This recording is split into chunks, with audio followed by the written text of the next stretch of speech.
It was supposed to be a peaceful weekend. I'd packed up my truck with a few essentials, coffee, my fishing gear, a couple of good books, and headed out to my mountain cabin. The drive itself was therapeutic, winding roads cutting through lush pine forests, birds soaring overhead, the sun casting a golden glow over the valley. This place was my sanctuary, somewhere I could disconnect from the chaos of the city and just breathe. Little did I know that my plan for quiet relaxation was about to be completely derailed by a woman who decided she had more authority than she actually did. I pulled into my gravel driveway, tires crunching over the stones, and stepped out to inhale that crisp, clean air. The scent of pine needles and damp earth instantly calmed me. I set my cooler on the porch, unlocked the cabin door, and let the screen door slam behind me. It was early in the afternoon, still plenty of daylight left, so I decided to take a quick stroll down to the creek that cut through the property. I was gone maybe 30 minutes, enough to get my feet wet and enjoy the gentle rush of water. By the time I walked back up the hill, I noticed an unfamiliar SUV parked awkwardly by my driveway entrance. Standing next to it was a woman who looked like she'd stepped right out of a suburban HOA board meeting. She had a perfectly pressed khaki skirt, a collared polo shirt in an aggressively bright shade of pink, and enormous sunglasses perched on her nose. Even from 50 feet away, I could see her glaring at me like I'd just kicked her dog. Clutched tightly in her hand was a leather folder that I later realized held all sorts of documents, some probably related to HOA rules, others, who knows, maybe just her grocery lists. Either way, she carried it like a weapon. As I got closer, I offered her a polite nod. "Afternoon," I said, still in that calm, unbothered headspace I always had up here. She didn't respond. Instead, her lips tightened into a thin line, and she tilted her head slightly upward, looking me over like I was something stuck to the bottom of her shoe. "You can't park there," she snapped, gesturing toward my truck. I glanced back, then returned my eyes to her, a little confused. "Pretty sure I can. That's my driveway," I replied evenly, trying not to sound defensive. I dealt with people like her before, power-hungry HOA board members who thought the world revolved around them, but usually not out here. Out here, people minded their own business. That was part of the charm. She bristled immediately. "This is private property," she informed me in a voice dripping with condescension. "Only homeowners and approved guests are allowed past the main road. Who exactly are you visiting?" I almost laughed, thinking maybe this was some awkward misunderstanding. Maybe she was new around here and didn't realize that several parcels, including this cabin, weren't under HOA jurisdiction. But her expression wasn't confused, it was smug. Like she'd already decided I didn't belong. "I'm not visiting anyone," I said, still keeping my tone measured. "This is my cabin. I come here all the time." Her eyes narrowed behind those oversized lenses. "That's impossible. I know all the property owners in this area. Your name isn't on any of our lists. I'd appreciate it if you'd pack up and leave before I have to escalate this." For a second, I just stared at her, trying to process how absurd this was.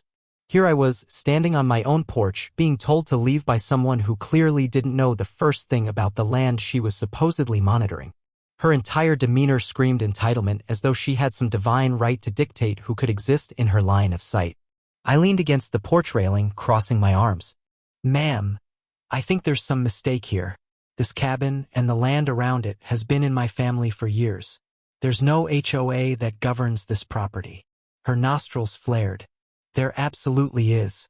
This is part of the Ridgeview Valley Association, and we have very strict regulations. Unauthorized vehicles, camping, noise, none of that is tolerated. I'm going to have to document this. What's your full name?" When I didn't immediately answer, still trying to wrap my head around her audacity, she pulled out her phone and began scrolling. "I'll just call the sheriff. They handle trespassers swiftly up here. We can sort it out with them." That was the exact moment I realized this encounter was going to be more than just an annoying hiccup in my day. She didn't waste any time. As soon as I failed to leap at her demand to give my full name, she dialed 911 right there in my driveway.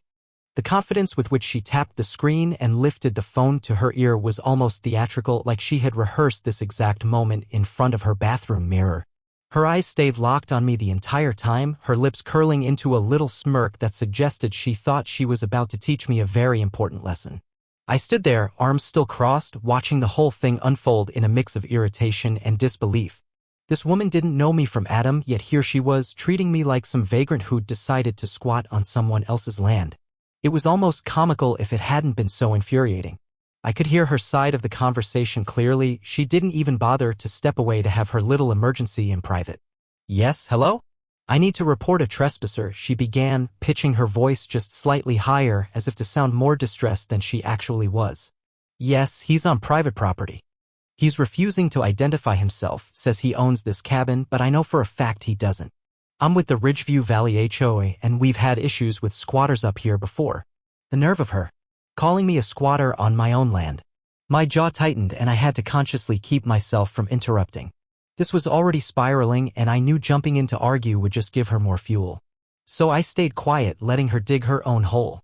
She kept going, describing me to the dispatcher in oddly suspicious terms: middle-aged male, rough clothes, possibly armed. That last part nearly made me choke. I was wearing a flannel shirt, jeans, and hiking boots. It wasn't exactly tactical gear. But to her, apparently that was enough to paint me as a potential threat. Then came the best part. She actually started pacing in little circles, dramatically glancing back at me every few seconds like she expected me to bolt into the woods at any moment. The performance was award-worthy.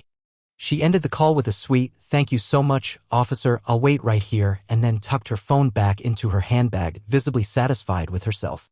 She turned her attention back to me, her smirk deepening into something more akin to triumph. "The deputies will be here shortly. I suggest you gather your things and prepare to leave. It'll look much better for you if you comply voluntarily." I raised an eyebrow, still leaning casually against my railing. "Not planning on going anywhere," I said evenly. Her eyes flashed with irritation. She opened her folder again, flipping through a few papers as if she was going to pull out some grand piece of evidence that would compel me to pack up my things and scurry off like a frightened rabbit. Eventually, she pulled out a printed HOA newsletter and waved it at me. "This right here clearly states that unauthorized persons on Ridgeview Valley properties are subject to immediate removal and possible prosecution," she announced. "We've had people come up here trying to hunt or camp without permission. We take trespassing very seriously." She clearly expected this paper to be some sort of legal holy writ. I glanced at it, then back at her. "That's nice," I said calmly. "But again, this isn't Ridgeview Valley HOA property. This is private land that's been under my family's name long before your little association ever existed." The words seemed to physically strike her. Her mouth opened slightly, then snapped shut again. For a moment, she looked genuinely confused, and I could almost see the gears turning in her head, trying to reconcile what I just said with the narrative she'd already decided on. But it didn't last long. Her face quickly hardened, the confusion replaced by that same rigid self-importance. "We'll see what the deputies have to say about that," she huffed. "I've lived here for 12 years, sir. I know every property owner personally. Your name has never come up at a single meeting. If you really owned this place, you'd be on our registry." I bit back a laugh. Registry. As if her little HOA list trumped the county land records. But again, I didn't bother arguing. What was the point? The deputies were already on their way, and I figured it would be easier and far more satisfying to let the actual legal documentation do the talking. Meanwhile, Karen continued to glare at me, clearly convinced she'd won some grand moral victory by summoning the law to remove this lowly trespasser who dared exist on her mountain. It didn't take long for the deputies to arrive. Maybe 20 minutes after Karen ended her melodramatic phone call, I heard the crunch of tires on gravel from down the hill. 2 county sheriff's SUVs rolled slowly up the drive, their lights off but unmistakable in the afternoon sun. Karen visibly perked up the instant she saw them, straightening her posture and smoothing down her already immaculate hair as though she were about to greet old friends. Her smug grin returned in full force, and she pivoted on her heel to meet them halfway down the driveway, practically skipping like a kid on Christmas morning. I stayed on my porch, arms still crossed, content to let the scene unfold. From where I stood, I could hear the murmur of Karen's voice as she launched into her well-rehearsed narrative. She pointed back toward me several times, each time with exaggerated gestures, no doubt painting me as some dangerous squatter who was moments away from lighting the cabin on fire. One of the deputies, a tall man with a calm, sun-worn face, nodded along patiently. The other deputy, a younger guy with a buzz cut, seemed more skeptical, glancing my way several times with an unreadable expression. Eventually, the taller deputy thanked Karen, then started up the steps toward me. The younger deputy followed, while Karen lingered near her car, clutching her folder like it was a security blanket. Her eyes were wide and expectant, hungry for the validation she just knew was coming. I could practically hear her internal monologue. Finally, someone's going to teach this trespasser a lesson. The lead deputy offered me a professional nod. Afternoon, sir. We got a call reporting a possible trespass situation. Mind if we talk for a minute? Not at all, officers, I replied calmly, pushing off from the railing and standing up straight. I figured you'd be here soon. He seemed relieved I wasn't immediately defensive. He adjusted his belt, casting a quick glance around at the cabin and surrounding yard. Mowed, clean, clearly cared for. Can I see some ID and maybe get your name? Of course, I said. I pulled out my wallet, handed over my driver's license. As he looked it over, I added, name's right there, matches the property records for this parcel. Been in my family since the 70s. Karen, still hovering by her SUV, let out an audible scoff. The younger deputy shot her a quick, slightly annoyed look but said nothing. The taller deputy nodded slowly, handing my license back. All right, thank you. Do you have any proof of ownership on hand? Title? Deed? Anything like that? Actually, I do, I said. I stepped inside the cabin for a moment, returned with a folder of my own.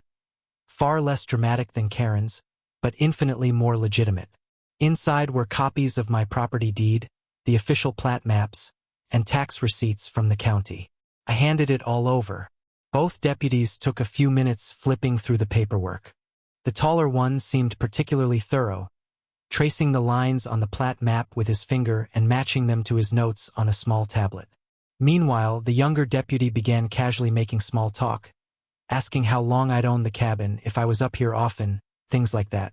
I answered politely, all the while aware of Karen glaring daggers into the back of my head. Finally, the taller deputy looked up, meeting my eyes with a slight smile that suggested he was both relieved and slightly amused. He nodded once, clearly satisfied. All right, sir. Everything here checks out. Looks like you're exactly where you're supposed to be. Karen's face, from where I could see over the deputy's shoulders, underwent a spectacular transformation. Her mouth opened just slightly, as if to argue, but then clamped shut again. Her grip tightened on that folder so hard her knuckles turned white. The deputy cleared his throat, turning halfway toward Karen. Ma'am, I appreciate your concern for the neighborhood, but this property is indeed privately owned by Mr. Name. It's not under the jurisdiction of the Ridgeview Valley HOA. There's no issue here. Karen blinked rapidly, clearly not sure what to do with herself now that her entire story was unraveling. She tried to regroup, stammering something about how there had to be a mistake, that her registry didn't have my name. The younger deputy finally cut in, his patience thin, telling her county property records trump HOA rosters every time. The lead deputy turned back to me, handed over my papers with a small nod of professional respect. The way he did it made it pretty clear who he believed in this situation. Karen, on the other hand, stood by her SUV, folder pressed tight to her chest, looking like she was trying to figure out how this could have possibly gone any other way. By the time the deputies had finished their polite but firm explanation to Karen, it was like watching a balloon slowly deflate. Her posture lost all that stiff, self-satisfied energy, shoulders slumping inward as reality finally began to register. The lead deputy gave her a patient nod and walked back to his SUV, leaving her awkwardly standing there by her car. Meanwhile, the younger deputy lingered a moment longer, almost as if to give Karen a chance to say something else. Maybe to apologize, though by the look on her face, that was about the last thing on her mind. I stayed where I was on the porch, arms crossed again, silently observing. I wasn't trying to gloat. Well, maybe just a little, but it was hard not to feel vindicated after the sheer arrogance she'd displayed. Here she was, so certain that her clipboard and her HOA rules were the ultimate law of the land, only to find out they didn't even apply to the ground she was standing on. Watching her come to grips with that was strangely fascinating. Finally, Karen seemed to snap out of it. She took a sharp breath and squared her shoulders again, trying to regain even a shred of the authority she'd carried just 30 minutes ago. She marched back up toward me, heels crunching over the gravel, folder clutched tightly to her chest like some bureaucratic shield. Her sunglasses were now pushed up on her head, revealing eyes that darted back and forth, still searching desperately for some angle where she could maintain control. I think there must still be some confusion, she announced, her voice wavering slightly despite her best efforts. Because according to my documents, this entire valley falls under the Ridgeview Valley HOA easement agreements. If your property was annexed improperly, that could be subject to legal review. I raised an eyebrow at that. Easement agreements don't transfer ownership or place non-consenting land under HOA authority, I pointed out calmly. And I can assure you, my land's never been annexed by anyone. County has all the records on file, which I'm sure the deputies could pull up again if you need extra reassurance. Her mouth worked like she was trying to come up with a clever rebuttal, but all that came out was a faint, frustrated huff. She rifled through her folder one more time, pulling out a map that looked like it had been copied a dozen times over. The lines were faint, the labels half-legible. She held it out at arm's length, squinting, then back at me, then at the cabin, like she was hoping the universe would magically rearrange itself to prove her right. When that didn't happen, she finally dropped her arm and glared at me directly. You know, most people would at least show some gratitude when a neighbor is concerned about suspicious activity. I was only trying to protect the community. That's fair, I said evenly. Except I'm not part of your community. I've got nothing against it. Seems like a lovely neighborhood down the ridge. But my land's always been independent, and you trying to run me off my own property doesn't exactly come across as neighborly concern. She opened her mouth again, but no words came out this time. For a second, I could see something else flicker across her face, embarrassment, maybe even a tiny sliver of regret. But just as quickly it was gone, replaced by a hard, defensive mask. She snapped her folder closed with more force than necessary. Well, I'll be double-checking this with the HOA board, she muttered, though it sounded more like a line to comfort herself than an actual plan.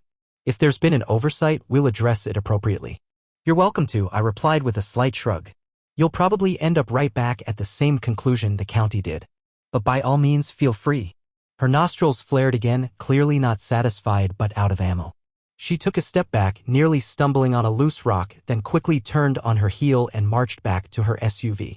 Even her retreat looked forced, like she was determined to salvage whatever dignity she could by storming off with purpose. As she unlocked her door and climbed inside, I could see her grip the steering wheel so tight her knuckles were pale. The engine turned over a little rough, almost like the car itself shared her indignation, then settled into a low idle. She didn't pull away immediately, instead sitting there with her head bowed slightly. Maybe she was trying to figure out how to spin this story when she got back to her HOA circle. Or maybe she was just trying to calm herself down enough to drive without taking out a mailbox on her way. I wasn't planning on adding any more drama to the day. Frankly, after the bizarre ordeal with Karen calling the cops on me at my own cabin, I was more than ready to get back to enjoying the peace and quiet I'd come here for in the first place. But apparently fate had one last little moment of satisfaction to serve up. Something that would make sure Karen never forgot just how far off base she'd been in trying to lord over me with her HOA binder. It started when I decided to fetch the rest of my gear from my truck.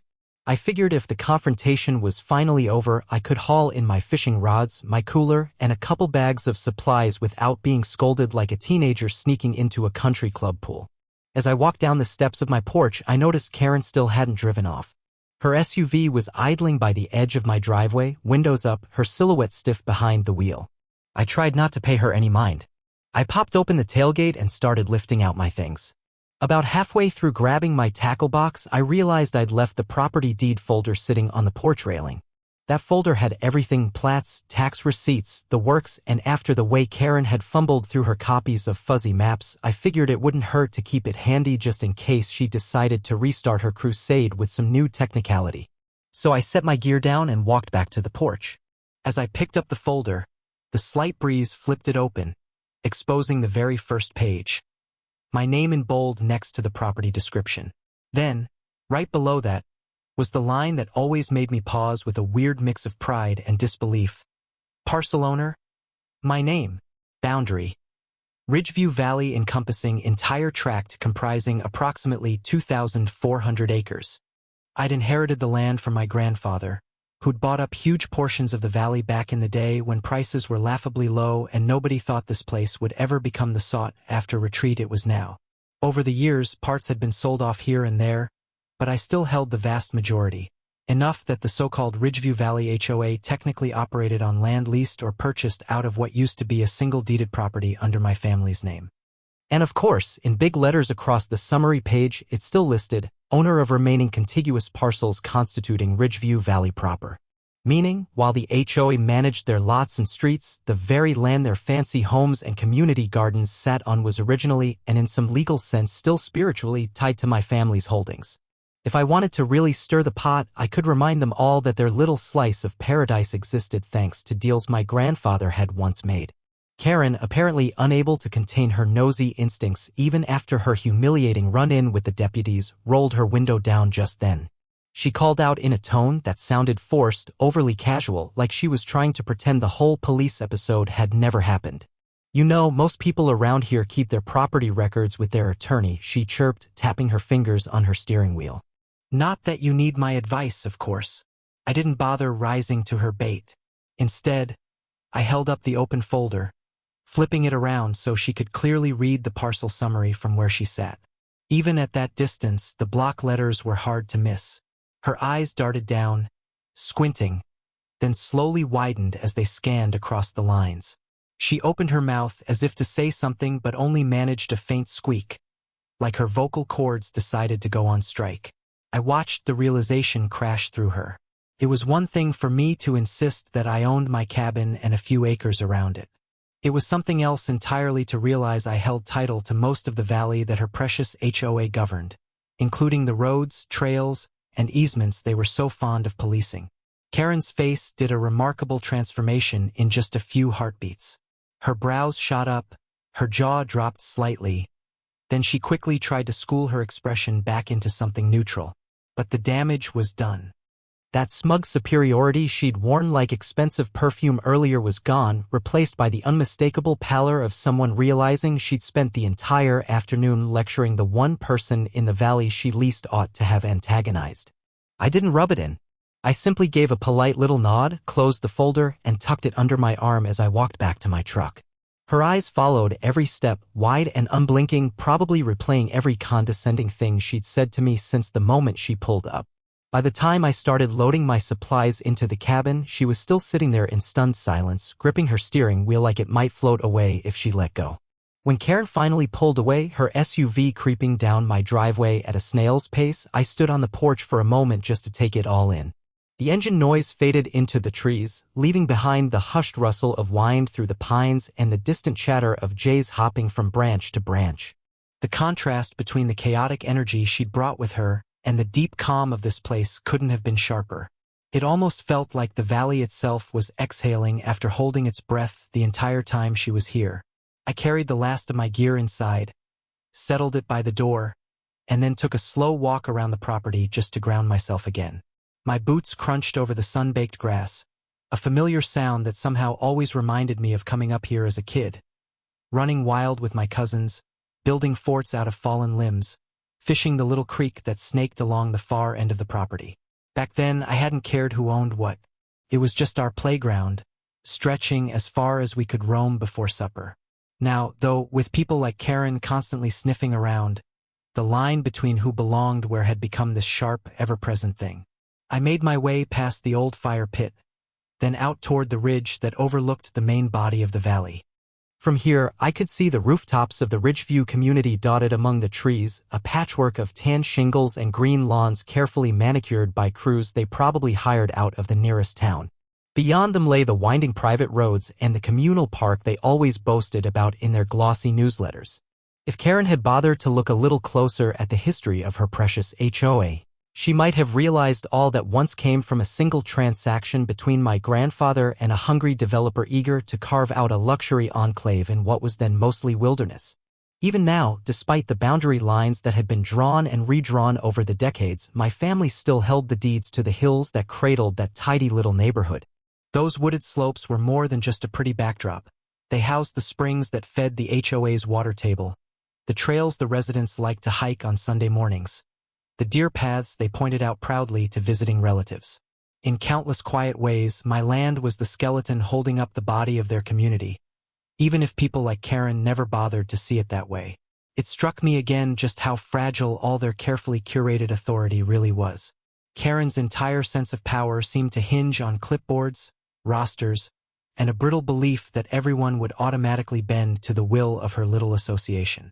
The moment something bigger, something real, like a dusty old deed with the county seal on it, challenged her narrative, the whole illusion cracked wide open. I couldn't deny a small thread of satisfaction as I watched her SUV disappear into the trees earlier. Not because I wanted to be petty, though after everything she'd pulled it was hard not to relish her discomfort just a bit. More because it reminded me how important it was to actually know where you stand, both literally and figuratively.